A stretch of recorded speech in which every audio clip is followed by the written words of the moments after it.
Hey there, it's episode 69, part 4, The Green Monster.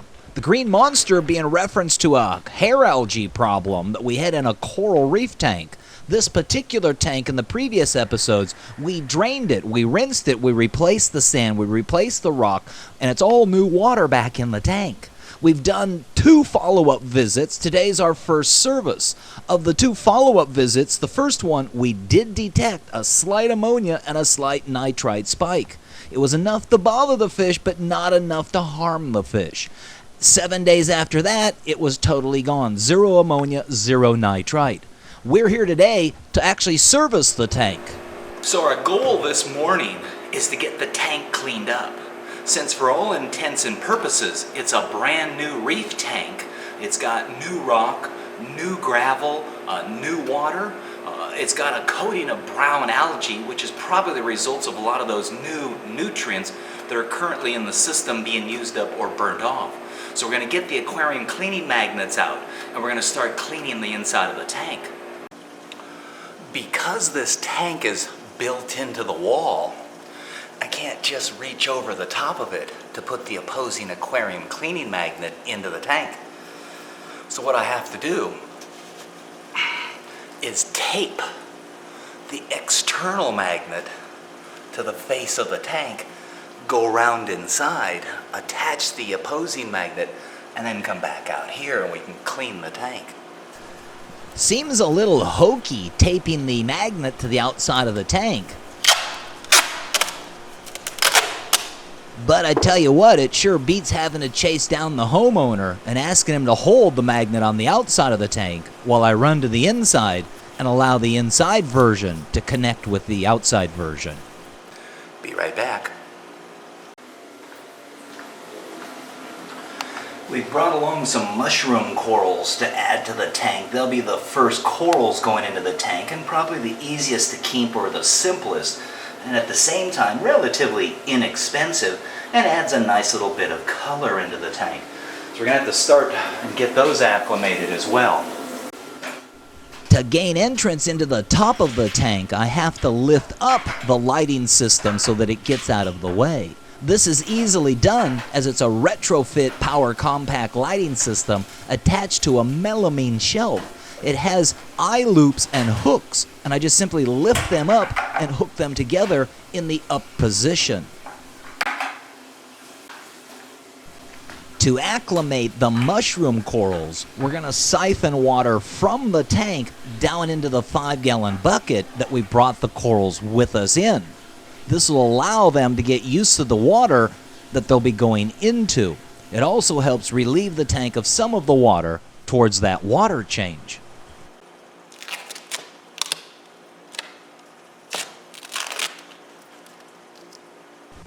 And now with the aquarium cleaning magnets grasping each other, we can begin to clean the tank. And as I've mentioned before many times with an acrylic aquarium, you have to be careful and you have to pay attention. Start at the top, work your way down towards the bottom, but saving the bottom couple inches for last, because that you're going to end up having to really pay attention or use a different means for cleaning the bottom.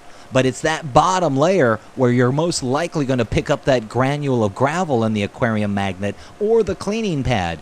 And in turn, if you're not paying attention, you could begin to scratch the tank. So now what we need to do is clean the inside of the tank, where we're going to use the pad on a stick, where we can be a little careful down here at the gravel line. We're also going to clean the back side of the tank as well.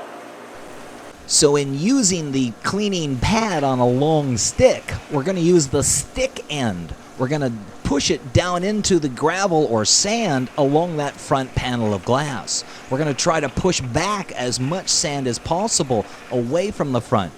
If you have a real live sand bed, you only want to contain this to the very front edge, which would not be a problem for the live sand bed.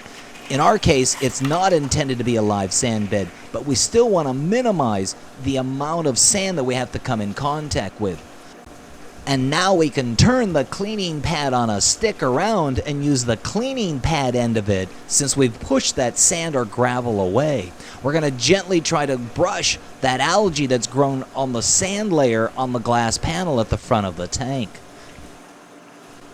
And with the rear panel, we can use our hand pad. This will allow us a little bit more freedom as we're going to try to work our way around the rock structure on the back side of the tank.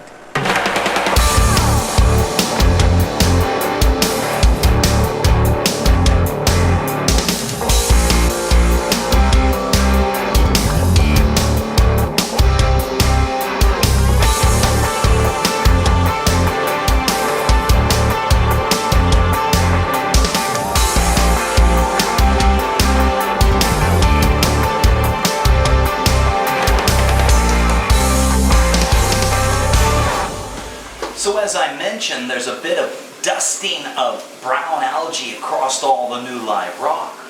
Since there's no corals in the tank, we're going to go through and with our hand fan that live rock to suspend all of those brown algae that are growing on there and allow part of the filter system to draw that out.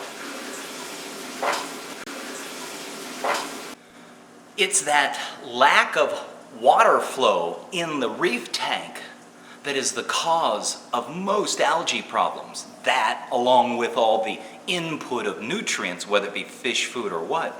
But in general, reef tanks need to have a goodly amount of flow, one that will help sweep those debris up off the bottom of the tank, or those brown algae that are sitting on the live rock, sweep those up out into the filter system.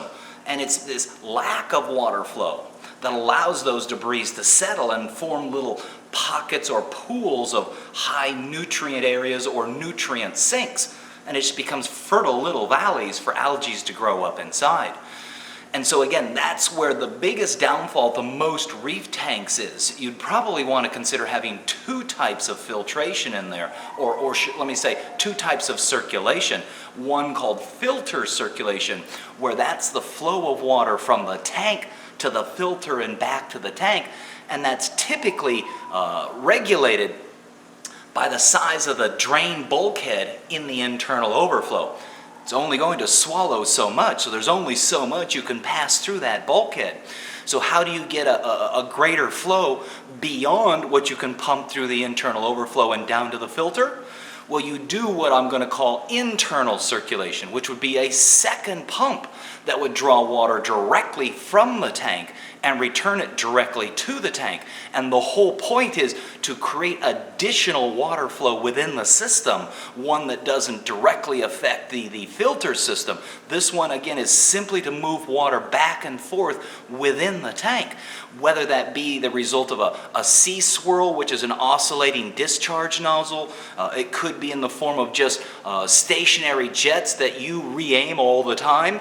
It could be in the form of those little gizmos that you mount on the side of the tank that help create extra flow in the tank. It might even be what we call a CSM, a Carlson surge maker. But the point is to create that additional water movement within the tank that'll help sweep those debris up and out of the tank, thus decreasing the potential for some of those algae problems. Join us again for part 5 as we vacuum the gravel and perform the water change in this 150-gallon, soon-to-be coral reef tank.